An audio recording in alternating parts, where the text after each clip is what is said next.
લક્ષ્ય ન્યૂઝ, એક નજર, એક લક્ષ્ય। 2016થી ડભોઈ નાદોદી ભાગોળ બહાર સ્ટેચ્યુ ઓફ યુનિટી માર્ગ પર નર્મદા કેનાલને અડીને આવેલી સોનાની લગડી જેવી 125 વીઘા જેટલી ખેતી જમીનમાં ડભોઈ નગરના ગંદા ગટરના પાણી બારેમાસ ઘર કરી ગયા છે। ખેડૂતોએ વડાપ્રધાન, મુખ્યમંત્રીથી લઈ જિલ્લા કલેક્ટર, પ્રાંત અધિકારી, પાલિકાના ચીફ ઓફિસર, પ્રમુખ સુધી વારંવાર રજૂઆત કરવા છતાં તેઓના પ્રશ્ન હલ ન થતા હવે ઉગ્ર આંદોલનનો માર્ગ અપનાવવાની ચીમકી આપી છે। ખેડૂત હિતની વાત કરવી, આ સરકારના રાજમાં ડભોઈના 35 જેટલા ખેડૂતો ડભોઈ નગરપાલિકાના પાપે પાયમાલ થઈ ચૂક્યા છે।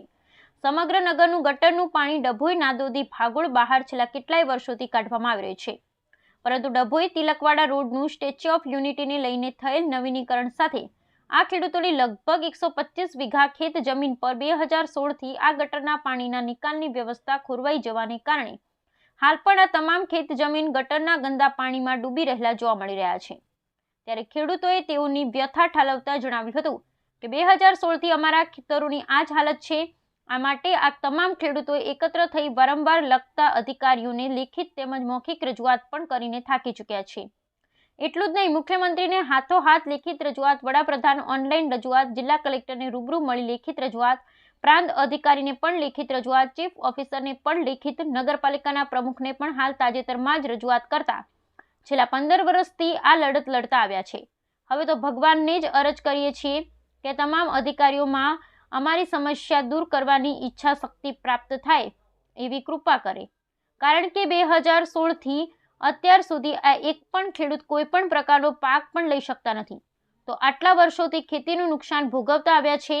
ખેડૂતોની આજીવિકા માટે આ ખેતી તેઓનો આધાર છે, ત્યારે તળિયેથી નળિયે સુધી રજૂઆત કરવા છતાં પણ જો આ પ્રશ્નનું નિરાકરણ ન આવતું હોય તો આખરે ઉગ્ર આંદોલન એ જ અમારો છેલ્લો માર્ગ હશે ને, પણ પોતાની વ્યથા જણાવતા ખેડૂતોએ જણાવ્યું હતું। જવાન જય કિસાન, જય જવાન જય કિસાન। તમામ ડભોઈના નાદોદી ભાગોળના ખેડૂતો આ છેલ્લા 2016થી ગટરનું પાણી ફરી ગયું છે તમામ ખેતરોની અંદર, જે 100 થી 125 વીઘા જમીન છે।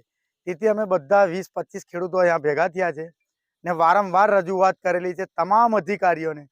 તો તમામ અધિકારીઓ કહે છે કે તમારું કામ ટૂંક સમયમાં પતી જશે, પણ આજે 2016થી અમે અરજી 2024 થઈ, હજુ બી અમારે ગટરનું પાણી બિલકુલ બંધ થયું નથી।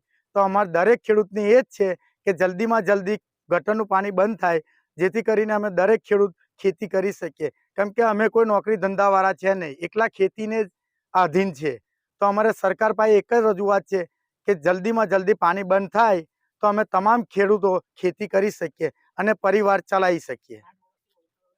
ને અમારી સરકાર પાસે એક માંગણી છે કે અમને 8 વર્ષનું વળતર આપે, નુકસાની આપે, જેથી કરીને અમારા ખેડૂતને કંઈ રાહત મળે। અમે સરકાર પાસે એક જ એ જ અમારી અરજી છે, એ જ અમારી સરકાર પાસે માંગણી છે।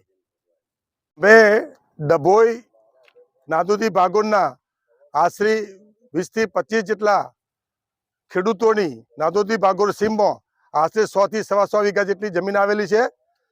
આ જમીનમાં છેલ્લા 5-7 વર્ષથી ડભોઈ નગરપાલિકાનું ગટરનું ગંદુ પાણી ભરાઈ રહે છે, જેથી કરીને તમામ ખેડૂતોની કોઈ ખેતી લઈ શકાતા નથી, ખેતી થતી નથી અને બહુ પાયમાલી થઈ રહી છે। આ બાબતે અમે લાગતા વખતે તમામ અધિકારીશ્રીઓ, કલેક્ટર સાહેબ, એસડીએમ સાહેબ, મામલતદાર સાહેબ, પીડબ્લ્યુડીના અધિકારીઓ અને માનનીય મંત્રીશ્રી, મુખ્યમંત્રીશ્રી અને ત્યાં પાલિકાના પ્રમુખશ્રી તમામને રજૂઆતો કરી છે, પરંતુ નગરના ડભોઈ ગટરનું પાણીનો કોઈ નિકાલ કરવાની કોઈ કાર્યવાહી આજની સુધી થઈ નથી અને તમામ ખેડૂતો અમે ત્રાહિમામ પુકારી ગયા છે। તો આ ઝડપથી પાણીનો નિકાલ કરવા માટેની કાર્યવાહી થાય એવી અમારી રજૂઆત છે। છેલ્લા 5-7 વર્ષથી અમે ઓછામાં ઓછી 50 જેટલી અરજીઓ કરીએ છીએ, લાગતા વખતે અધિકારીઓને, મિનિસ્ટરને બધાને। આજે અરજદાર ખેડૂતો જે ભેગા થયા છે એનું કારણ મુખ્ય ઇમ્પોર્ટન્ટ એવું છે સાહેબ કે 2016થી 2015-16થી ગટરનું પાણી કોન્સ્ટન્ટ જ અમારા ખેતરોમાં ચાલે છે। કમસે કમ 100 થી 125 વીઘા જમીન અત્યારે છે। 10 વર્ષથી કોઈ ઉત્પન્ન લીધું નથી। દરેક જગ્યા કોઈ એવી જગ્યા નથી કે અમે અરજી નથી આલી। કલેક્ટરશ્રી, મામલતદારશ્રી, જિલ્લા કલેક્ટરશ્રી, PM સુધીને વાત પહોંચેલી છે। તો હવે અમારે શું કરવાનું, કોઈ આ વાત અમારું સાંભળતું નથી। હવે અમારે શું કરવાનું, તેનો નિકાલ શું થાય એ અમને કહો, કારણ કે હવે અમે ઉગ્ર આંદોલન કરીશું કાં તો જળ સમાધિ લઈ લઈશું। તો શું કરવાનું? અમારે ચોરસ ફૂટની જમીન બગાડવા દેવાની? એમનું એવું કેવું છે કે અધિકારીઓનું, તો શું કરીશું બોલો? દરેક જગ્યાએ કોઈ જગ્યાએ બાકી નથી જ્યાં અમે અરજી આપી નથી. બસ અમે અરજ વિનંતી. એ કહે છે કે હા થઈ જશે, આ મહિનામાં સમ ચાલુ થઈ જશે ઉપર સમ